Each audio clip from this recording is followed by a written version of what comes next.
Hello ladies and gentlemen, welcome to the channel again. For my next video, what I wanted to do was something I thought that would be a little bit interesting, which would be to go back to my early photographs, the very first photographs that I took that I considered a photograph worthy to be shared, and analyze the things that I like about the photo, analyze the things that I don't like the photo, to sort of show myself, and maybe you'd find this interesting, to show myself how I've developed as a photographer, whether I've improved technically, am I working with exposure better? Am I using the right composition? Am I using the right crop? And aesthetically, how it has changed. Which colors am I leaning towards? What am I doing with the light? What am I doing with certain colors? Sharpness and clarity and all that good stuff. So what we have on screen is one of the very first photos that I published on my Instagram. Again, if you want to follow my more recent stuff, there's a little link in the comments. Go check that out. Give me a follow if you like what you see. And so this is one of the first photographs that I took with my camera. My camera at the time was a Fujifilm X-T50. And I think I was using a 23 millimeter. So this would be a full frame 35 millimeter shot. This was, again, one of the first pictures I edited. This was after learning how to edit on Lightroom through watching countless YouTube videos and reading blogs and, the typical thing that you do when you want to learn something on the internet. Because I didn't go to school for this. My background is in philosophy and writing and not necessarily in art or photography, but thought I'd like the hobby, and so far it's been incredibly fun and gratifying. So this is a photo of a building that I found while I usually go to my local park. They have these kind of run down old sort of industrial buildings that are empty. They're usually typically full of graffiti, and they're just basically vacant for the most part, and they're run down, and they're probably not going to last long, as the city of Chicago has been kind of systematically tearing down old buildings to make new buildings. And I thought it was interesting to take a photograph of it. Again, I didn't know exactly how to take a landscape photograph. I really didn't know how to photograph architecture and buildings and stuff like that. So as my first attempt to do something artistic, this is what I developed. Now, right away, immediately, I don't like the picture. And the reason why I don't like the picture, I don't like how I took it. I don't like the angle of the picture. I understand the merits that it actually has. I like the verticality of the building. I like this diagonal line, and I like this diagonal line. So you got some inherent leading lines in the picture, but overall, I think I could have taken it at a better angle now with the experience that I have. And as for the edit, I don't like how busy it is. So this picture is cropped. But I think I did a really bad crop on it, because one of the things that you learn with cropping is you rarely want to leave in things like this minivan that are chopped halfway, right? It's kind of very ugly. This street light over here up top really does nothing for the picture. It gets in the way of the beautiful blue sky. And this very orange sign here stands out in not a very good or novel way. It's kind of messy. So I really don't like the composition. I don't like the crop. I don't particularly like all these cars. If there was like maybe one or two cars, but it's kind of busy, right? So I didn't understand that at all. I did not understand that at all. So color-wise, I think I messed up the colors. The red of this building is kind of dirty, and the white is a little bit turning into yellow, honestly. I'm not a big fan of it. And I'm not sure how this is going to look on YouTube, but the photograph is kind of very blurry, because I introduced a global sort of blur into the picture. I introduced a lot of softness at a global level. So when I say global, I mean like the entire picture. Now that I've learned and experienced more, when I want to introduce a little bit of softness into the picture and get rid of the sharpness on certain areas, I usually tend to use a mask, right? A little, specify the things I want to soften and specify the things that I want to sharpen. Way better for the overall image of the picture, because this seems maybe a little dreamy, but this is real life. This is not a scenario where you need a lot of dreaminess in it, and it's just kind of smeary and ugly, and the light of the sky is not that good.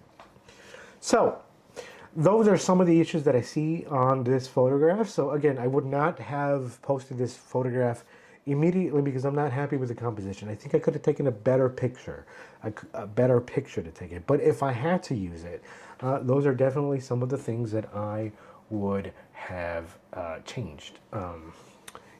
Even on the webcam, I'm like cutting myself off here. Yeah, definitely those are some of the things that I would change. And so I kind of edit this live, but unfortunately the video went to hell. So I did a re-edit of the picture using the information and knowledge that I've gained and experience that I've gained in this past year to try to better the picture. Again, it's not the best picture and I'm not entirely too happy with it, but this is kind of what I got. All right, immediately right off the bat, what I did was work with the crop. Now the crop, I think it should be one of your first steps when you're editing a picture. Like, what do you want to include in the image? That should be kind of fundamental and one of the first steps that you should take. Like, what do you want to show the audience, or what do you want to show yourself if you're just taking pictures for yourself, right? What do you want to show? So immediately, maybe I can show the things that I cropped out here. If I show the crop. Yeah, okay, so it's still there. Good. So right away, when I was cropping, I thought, what I do not want in the image, I do not want this street light, this traffic light. I do not want it. This street light either. I don't want it. I don't want this this traffic light. I do not want this yellow sign in the background. And I still want to preserve the verticality of the building. And actually, if the building is my main subject, zoom in into the building. Why do I need this boring, uninteresting foreground when I can just like get to the point? Like, I want to show you the coolness of this building. So let's get to it. So with the crop in mind, now I don't have the yellow annoying thing. I have a little bit of a cool thing with the yellow light. I still get my diagonals. This bottom diagonal leading line is not as extreme as it was, but it's still there.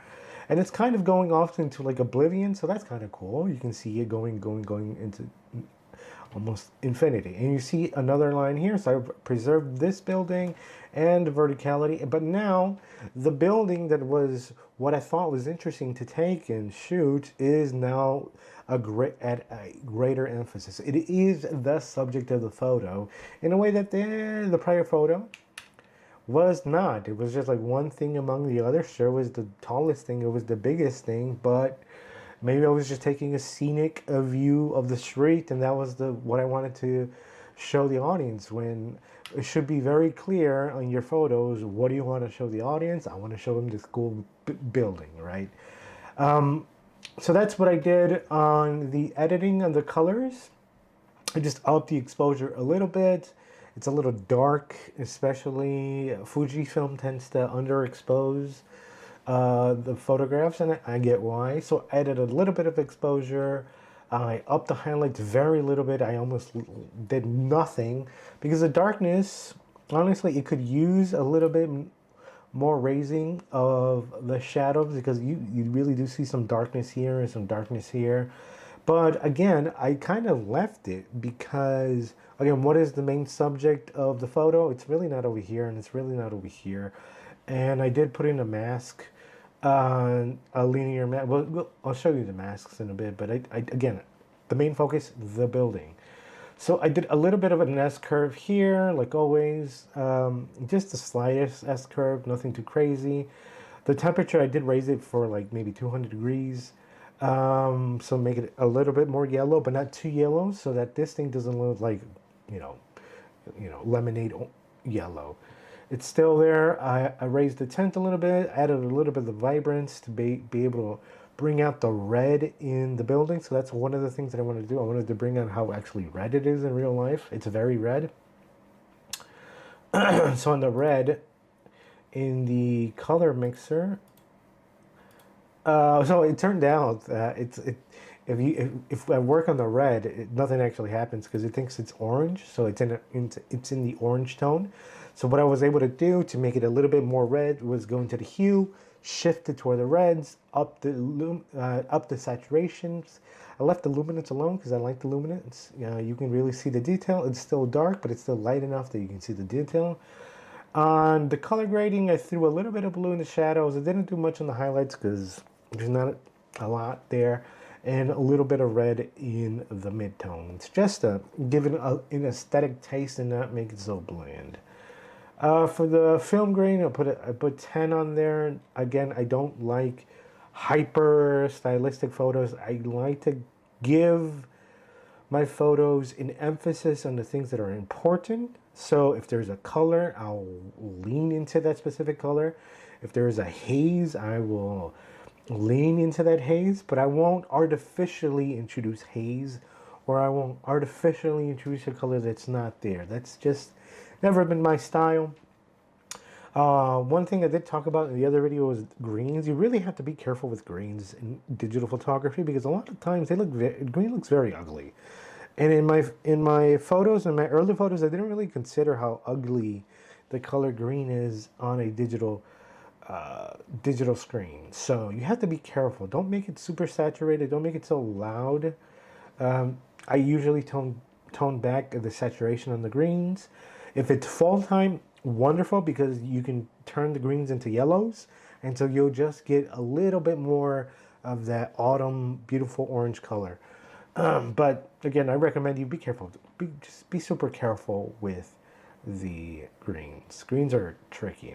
And it takes time to learn that because a lot of people just leave the green as is, and it's kind of like neon green, and it's like, ugh.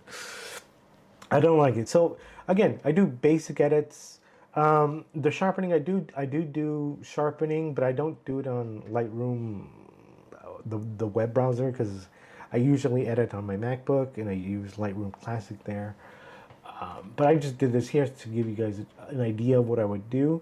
On the masking, again, I think masking is super important because you want to highlight certain aspects of it. Don't try to treat the image as a whole unless it's like a super minimal photograph of like a single leaf, and then okay, yeah, you can do it. But if you have a lot of elements within the picture, try to choose which ones you want to highlight, add contrast to, add sharpness to, raise the clarity, and then on the things that don't really matter or the things you want as a background and the foreground, go the other way, right? Introduce a little bit of softness, introduce less clarity, use the haze function, don't dehaze.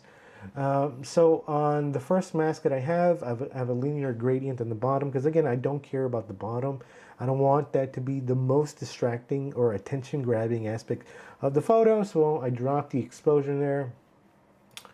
I drop the exposure half a.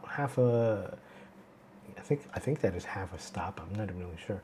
50% or 0.50.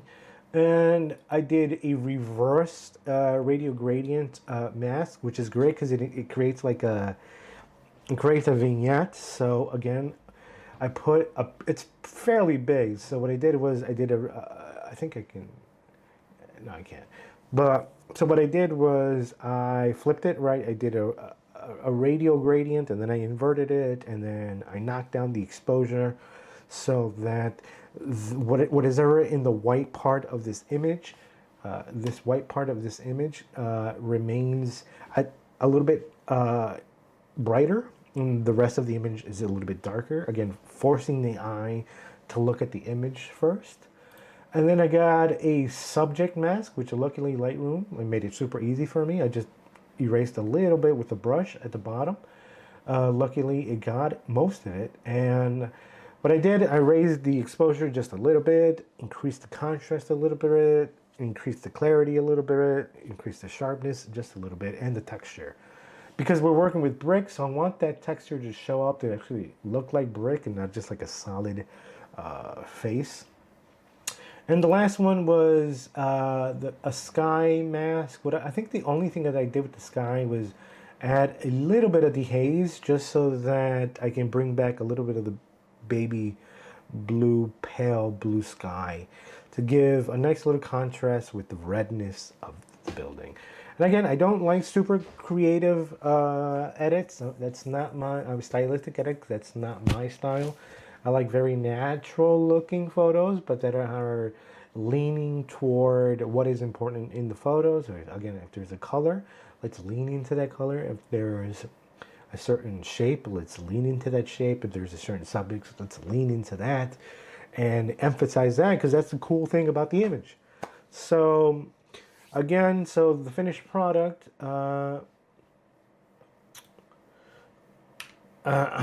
so this is what I had before. Again, not too different, but the difference should be kind of marked, right? This is a natural looking, this is a little bit too soft, a little bit unbalanced and hectic. I think that the biggest thing that I could do with this photo that is not literally taking this photo again at a different angle is the crop. I think the crop makes it a lot better. It makes the subject more in focus, and reworking the lights and reworking what portions of the photo I want soft and sharp, it makes a world of difference to me. So I'll probably be doing more of these. I think this is super fun and interesting to just go back to my old photos and see what I would do. Hopefully I can do a live edit on the next time. But yeah, so I hope you learned something. I hope this was super interesting.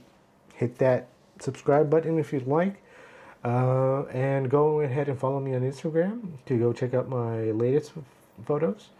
And I think that's all for today. Take care.